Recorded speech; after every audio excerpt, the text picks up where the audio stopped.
అన్నార్థులు, అనాథ శిశువులు, తల్లిదండ్రులను కోల్పోయిన అభాగ్యులను అక్కున చేర్చుకోవడమే కాదు, వారి ఆలనా పాలనతో పాటు యువతులను ఓ ఇంటివారిని చేస్తోంది state home. Hyderabad Yousufguda state home మరోసారి ఆదర్శ వివాహానికి వేదికైంది. ప్రజాప్రతినిధులు, అధికారులు, పెళ్లికొడుకు బంధువులు తరలివచ్చి వధూవరులను ఆశీర్వదించారు. హైదరాబాద్ యూసుఫ్గూడ స్టేట్ హోం వేదికగా ఆదర్శ వివాహం జరిగింది. స్టేట్ హోం, శ్రీ శిశు సంక్షేమ శాఖ, అమ్మ ఫౌండేషన్ సహకారంతో నాగలక్ష్మి, ప్రతాప్ జంట ఒక్కటైంది. జూబ్లీహిల్స్ శాసనసభ్యుడు మాగంటి గోపీనాథ్ ముఖ్య అతిథిగా హాజరైన ఈ వివాహ వేడుకలో హైదరాబాద్ జిల్లా సంయుక్త పాలనాధికారి భారతి, స్టేట్ హోంలో గతంలో పెళ్లి చేసుకున్న జంటలు పాల్గొన్నాయి.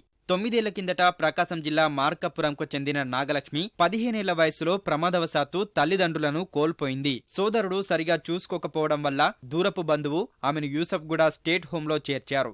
నాగలక్ష్మిని 10వ తరగతి వరకు చదివించడంతో పాటు స్టేట్ హోం ఆధ్వర్యంలో పనిచేస్తున్న శిశు విహార్లో కేర్ టేకర్ ఉద్యోగం ఇప్పించారు. గుడి మల్కాపూర్కు చెందిన పండ్ల వ్యాపారి ప్రతాప్ నాగలక్ష్మిని మనువాడేందుకు స్టేట్ హోం అధికారులను సంప్రదించాడు. పెళ్లి చూపుల తర్వాత ఇద్దరి ఇష్టం మేరకు శుభముహూర్తాన వివాహం జరిపించారు. నాకు తల్లి తండ్రి అందరూ మా మేడమ్సే. మా రాజలక్ష్మి మేడం, ఆశ్రిత madam, Pramodini madam, Girija madam, వాళ్ళ లక్ష్మీ కుమార్ మేడం అందరూ బాగా చూసుకుని నాకు బాగా చేశారు. నాకు చాలా హ్యాపీగా ఉంది సార్. ఒక ఇంటి వాళ్ళని అవుతున్నాననే చాలా హ్యాపీగా ఉంది. తల్లిదండ్రి లేకపోయినా తల్లిదండ్రిలాగా వాళ్ళు ఉండి, ఇప్పుడు అమ్మ ఫౌండేషన్ వీళ్ళు కూడా నాకు తల్లిదండ్రులాగా ఉండి చేస్తున్నారు.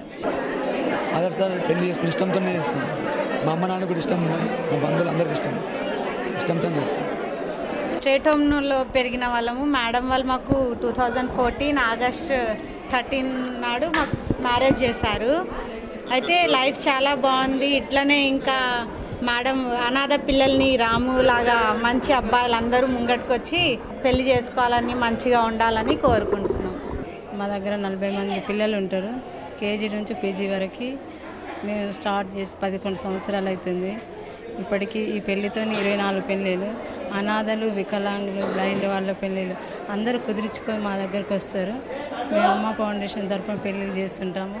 స్టేట్ హోంలో ఇప్పటి వరకు నాగలక్ష్మి, ప్రతాప్లతో కలిపి 8 వివాహాలు జరిగాయి. అనాథ యువతిని పెళ్లాడిన ప్రతాప్ను ఎమ్మెల్యే మాగంటి గోపీనాథ్ అభినందించారు. నూతన వధూవరులు సుఖ సంతోషాలతో ఉండాలని సంయుక్త పాలనాధికారి భారతి ఆశీర్వదించారు. ఇలాంటి యువతలకు కూడా ఇట్లాంటి వాళ్ళు ముందుండి వచ్చి వాళ్ళు ఇట్లా వివాహం చేసుకుంటాం మేము కూడా ఎంకరేజ్ చేస్తాం జరిగింది. ఇంత ముందు కూడా ఇట్లా అనాథలు పాపం చిన్నప్పుడే తల్లిదండ్రులు పోగొట్టుకుని ఎన్నో ఇబ్బందులు పడి ఇక్కడ చదువుకుని పైకి వచ్చిన యువతి కాబట్టి ముందు ప్రతాప్కి నేను ధన్యవాదాలు తెలియజేసుకుంటున్నాను. ఈ రోజు అనేది అమ్మాయికి చాలా ముఖ్యమైన ఘట్టం. ఎందుకంటే పెళ్ళి పుట్టి పెరిగి చదివి తర్వాత ఒక భర్త ఇంటికి వెళ్ళడం అనేది చాలా ముఖ్యమైన ఘట్టము అమ్మాయి జీవితంలో. సో ఈరోజు అమ్మాయి ఆ ఘట్టంని చేరుకునేది. సో దాంట్లో మనమందరూ ఈరోజు డిపార్ట్మెంట్ తరపున, ప్రభుత్వం తరపున దాంట్లో భాగస్వాములు అయినందుకు కూడా మాకు చాలా సంతోషంగా ఉంది. అమ్మాయి జీవితం ఎప్పుడూ సుఖంగా ఉండాలని కోరుకుంటున్నాం. స్టేట్ హోం వృద్ధాశ్రమంలోని వృద్ధులు పెళ్లి పెద్దలుగా వ్యవహరించారు. నిండు మనసుతో నూతన వధూవరులను ఆశీర్వదించారు.